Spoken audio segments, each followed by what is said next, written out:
The benefit cap. And at the moment, latest stats I think we have are that 19% of people picked up in the benefit cap are on JSA. The rest, therefore, ESA, limited capability for work. Is it right that people who can't, and we're not expecting them to go out to look for work because of health conditions, are still subject to the benefit cap? People on ESA do still apply for work and are still able to work. So they should... Lion's share are classified within the DWP systems as not being actively... there's no conditionality there for them to be seeking work. So if they're in, well, you know this, but if they're in the support group in ESA or claiming PIP or DLA, then they're exempt from the benefit cap. Yeah.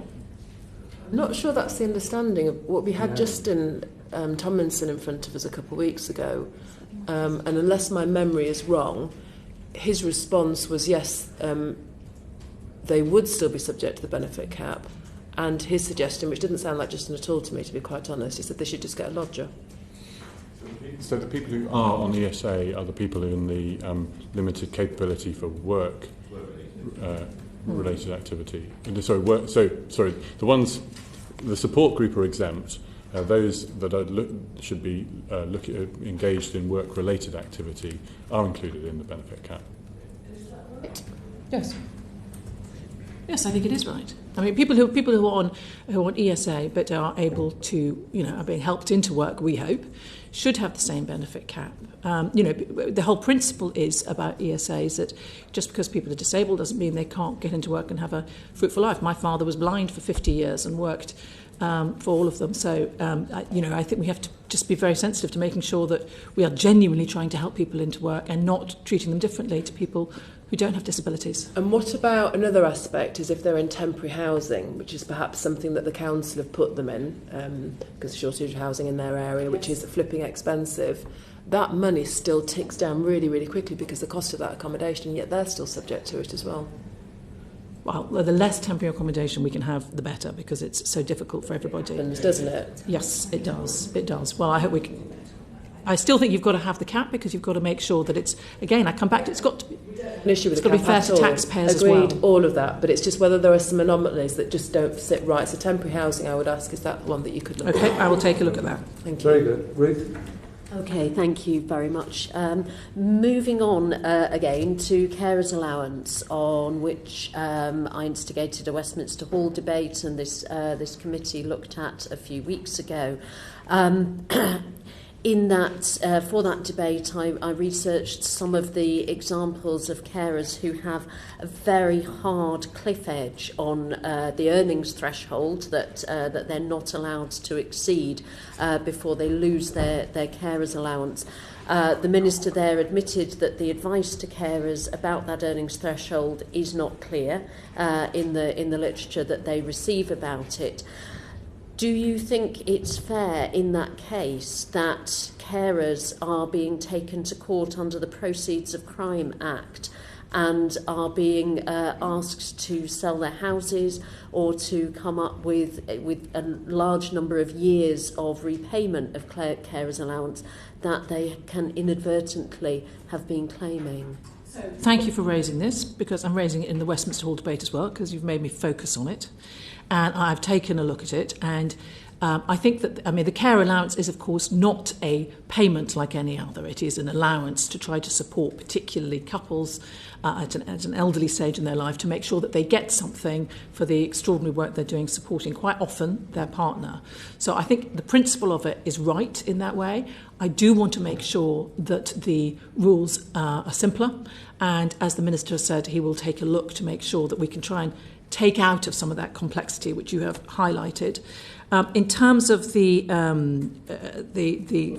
prosecutions, yes, perhaps you could address that, Peter. Yes, and we've exchanged letters, Chair, on this as well, and following the meeting that we had back in October, I've wanted to get to the bottom of what we're doing here more broadly, so I've instigated an internal review by the Government Internal Audit Agency to look into this more broadly, whether we're getting the balance right. the fact here is that we are getting,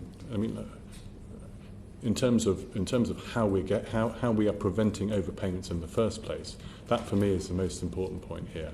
And we're getting much better at using the data that we get from HMRC to enable us to pick up on changes of circumstance so we can identify where someone might be at risk. A huge historic group who are now being hounded. Well, you only have to read some. We'll send you letters and introduce you to people. The idea that these people don't feel there's some sort of terror being unleashed on them, for goodness sake.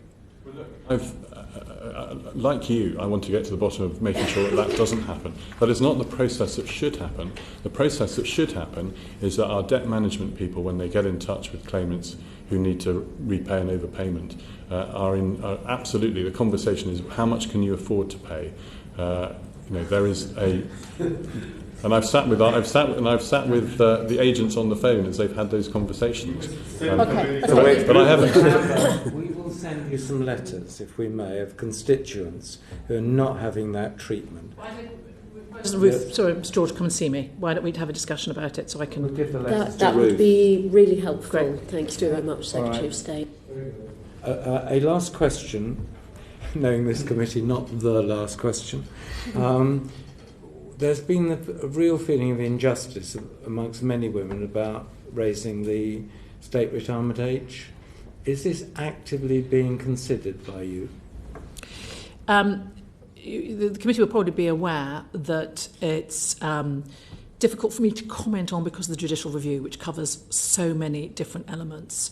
At the moment, I've got to just see how that proceeds without being drawn any further. There are no plans to make changes at the moment, but it is under, as we know, judicial review. Nigel, do you want to have some other aspect which is not covered by the judicial review? I suppose we haven't asked you about pensions at all this session, so do you have any early ideas or any early priorities for how you may wish to take pensions forward? I asked you for a score out of 10 for your department's benefit handling, but I guess we'd all give you a pretty high score for auto-enrollment. But what ideas would you like to see brought forward? Auto-enrollment's been a great success, and it's fantastic to see the scale of the take-up on that. I think there's more we can do, and obviously we have plans to see if we can encourage more success in the auto-enrollment, potentially lowering the age and increasing the contribution amount. But I know that colleagues are concerned about, at a time of life when people have other pressures in their lives as well, about how much money they can actually contribute. But I think auto-enrollment is a great success, and I hope that we can continue to build on it. I also, I'm looking forward to the pensions dashboard, and there's other elements of pensions I think that the government can encourage people to participate in more successfully. The wobble in your department over the summer about the pensions dashboard is now I like to absolutely think so, behind yes. You're full steam ahead, and the proposed pension bill, which we think for next year, which will include the Royal Mail new pension scheme. That we are still committed to and hope to be bringing forward. Very quick one. That's why I said a last question, Secretary of State. Thank you, Secretary of State. I'm not going to ask you to comment on the judicial review, but there is some concern by the committee that the independent case examiners in DWP closed all the cases as a result of the judicial review. Is there anything you can tell the committee about that? Well, I am aware of that. Sometimes there are legal processes which have to go through if a judicial review is going ahead. So that was their advice and their position. I think that we just have to follow now the judicial review and allow everybody's independent positions to be respected. Neil, a last question. What assessment has the Department made of the impact on UK pensions funds of the Prime Minister's deal or no deal next year? Well, I have been a little bit involved in some of the thinking around deal or no deal, as you put it. And we have done some work, obviously, in the department to make sure that pensions are going to be protected and paid on time and in the way that would be expected by UK residents over anywhere within the European Union. So we are not one of the departments that is so dramatically impacted as others, and we have made preparations to ensure that we protect UK citizens abroad. That's state pensions? But this is a role for the pension regulator, and they keep everything under review regularly. Expecting the car crash. I think that's a very good metaphor, Mr. Cole.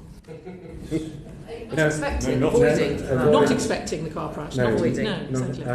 the last question, Nigel. Do you have any quick reaction for us on the rather damning report on the Motability scheme that was Yes, published last I do. I've had a substantial meeting with Amias Morse to go through it, and I am looking forward to my meeting with Lord Stirling to have discussions with him about some of the important points that have been raised in the report.